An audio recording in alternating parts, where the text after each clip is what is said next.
नमस्कार। मजे में होंगे और जहां से भी देख रहे होंगे खुश रहना। अंकिता मर्डर केस, अब ये मर्डर केस क्या है, किस तरीके से है, इसकी जो इनसाइड स्टोरी आपको नहीं पता है तो मैं आपको सीधे तरीके से सिंपल तरीके से बताने की कोशिश करता हूं। प्लीज इसको जानो, उसके बाद ये पूरा वीडियो देखना। मैं आपके सामने कुछ ऐसे सवाल रखने वाला हूं ना जिसका जवाब मैं आप लोगों से चाहता हूं, क्योंकि इंडियन मीडिया, इंडियन पॉलिटिक्स, मुझे नहीं लगता कि भाई अंकिता को जस्टिस दिलाने में कामयाब हो पाएगी। उसके रीजंस भी मैं आपको बताऊंगा। सबसे पहले ये स्टोरी क्या है ना, उसको समझते हैं, शॉर्ट में समझने की कोशिश करेंगे हुआ क्या है। देखो, एक गरीब घर की लड़की है, उत्तराखंड में रहती है। उसको जॉब करनी है, उसको भाई बिकॉज उसका जो परिवार बहुत गरीब है, वो कहीं पे जॉब करने के लिए जाती है। एक रेस्टोरेंट बोल लो या फिर जो होटल बोल लो या फिर आप जो भी बोल लो, आपके हिसाब से वहां पर रहने के लिए जाती है। एक रिसोर्ट के अंदर जॉब करने के लिए जाती है।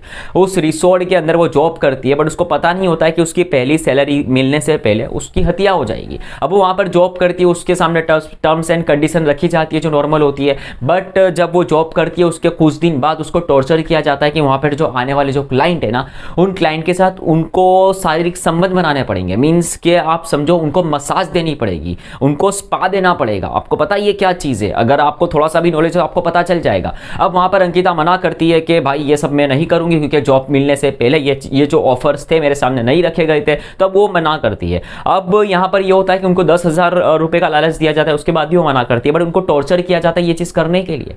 अब जब वो नहीं मानती है तो उनका मर्डर कर दिया जाता है, उनकी फर्स्ट सैलरी मिलने से पहले भी।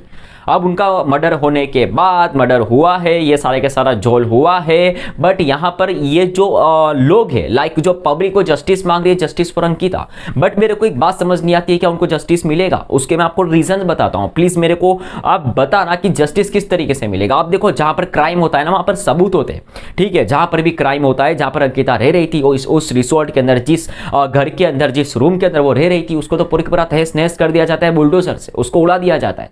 अब भाई अगर आप लोगों ने जो सबूत जहां पर थे, उस रिसोर्ट को ही उड़ा दिया है, उसको उसके ऊपर बुलडोजर चला दिया है, तो वो जो सबूत थे वो तो वैसे ही वहां पर तहस नहस हो गए। तो भाई सबूत तो खत्म हो गए।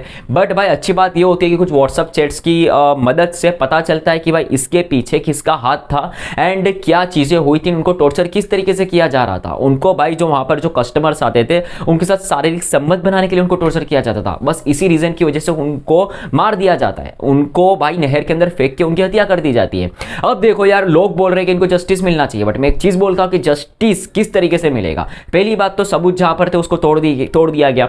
दूसरी बात, अब मेरे को एक बात बताओ, आप अगर मीडिया की बात करते हो तो यही मीडिया, कितनी मीडिया आप देखो, समाचार आप न्यूज चैनल निकाल के देखो भाई, न्यूज चैनल्स पे कितनी सारी न्यूज चैनल है, वहां पर अंकिता का कोई केस स्टडी नहीं कर रहा, वहां पर उनको इंसाफ दिलाने की बात कोई नहीं कर रहा, वहां पर ये कवरेज भी नहीं चल रही। उसका रीजन मैं आपको बताता हूं। एक्चुअली ये मर्डर के पीछे जिसका हाथ है उसका नाम है पुलकित। अब ये जो पुलकित है ना, एक बीजेपी नेता का लड़का है, एंड जहां पर पॉलिटिक्स आ जाती है वहां पर केस दबाने की कोशिश होगी, एंड ये केस दबाया जा रहा है। अब देखो यार, ये पहली बात तो ये बीजेपी नेता का लड़का है तो इसका केस दबा दिया। एंड दूसरी बात मैं आपको एक और रीजन बताता हूं, ये अगर पुलकित की जगह पे कोई परवेज या फिर कोई अहमद होता ना, तो भाई पूरे के पूरे न्यूज चैनल पे अगले 1-2 महीने तक जस्टिस फॉर अंकिता चलता था। बट यहां पर पॉलिटिक्स बीच में आ गई, यहां पर बीजेपी बीच में आ गई, यहां पर हर एक चीज बीच में आने के बाद मुझे नहीं लगता कि भाई अंकिता को इतनी जल्दी इंसाफ मिलेगा। एंड अगर मिलेगा भी तो कब मिलेगा, मुझे नहीं लगता कि किस तरीके से मिलेगा। अब मिलेगा नहीं मिलेगा ये तो आप लोगों को तय करना है। बट ये जो अंकिता के साथ जो हुआ है, इसके पीछे जो जिस तरीके से एक नेता के लड़के का हाथ है, आपको लगता है कि इंसाफ मिलेगा? जबकि मुझे एक बात समझ नहीं आती है कि एक ऐसी जगह जहां पर सबूत होता है, उसको भाई आप लोग किस तरीके से तहस नहस कर सकते हो। एंड चलो कर दिया तो भाई इंसाफ किस तरीके से मिलेगा? भाई आप लोग प्लीज मुझे कमेंट सेक्शन में बताना। एंड बात करते हैं जस्टिस की, तो जस्टिस किस तरीके से मिलेगा, जबकि जो मीडिया है वो मीडिया ही सही तरीके से जस्टिस नहीं मांगना चाहती है। प्लीज मुझे इस बात का कमेंट सेक्शन में जरूर से जवाब देना। एंड ये जो अंकिता के जो मर्डर केस के अंदर जिन लोगों का हाथ है, उनको जस्टिस कब मिलेगा, किस तरीके से मिलेगा, प्लीज ये भी मुझे कमेंट सेक्शन में जरूर से बताना। क्योंकि भाई लोग तो बोल रहे हैं, लोग, मेरा मतलब है भाई कुछ राजनीति वाले से मेरा मतलब है, लाइक आप पुलकित के फादर ले लो, वो बोलते कि मेरा लड़का बहुत मासूम है।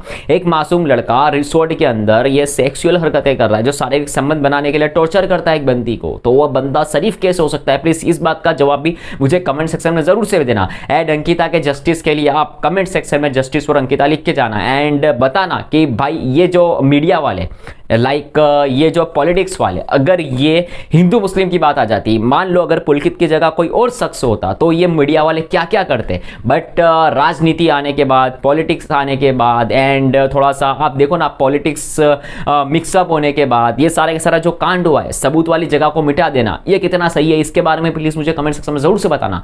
एंड वीडियो अच्छा लगा हो तो लाइक करना, शेयर करना, कमेंट करना एंड जहां से भी देख रहे हो खुश रहो एंड सपोर्ट करते रहना। मिलते हैं नेक्स्ट वीडियो, तक के लिए बाय बाय।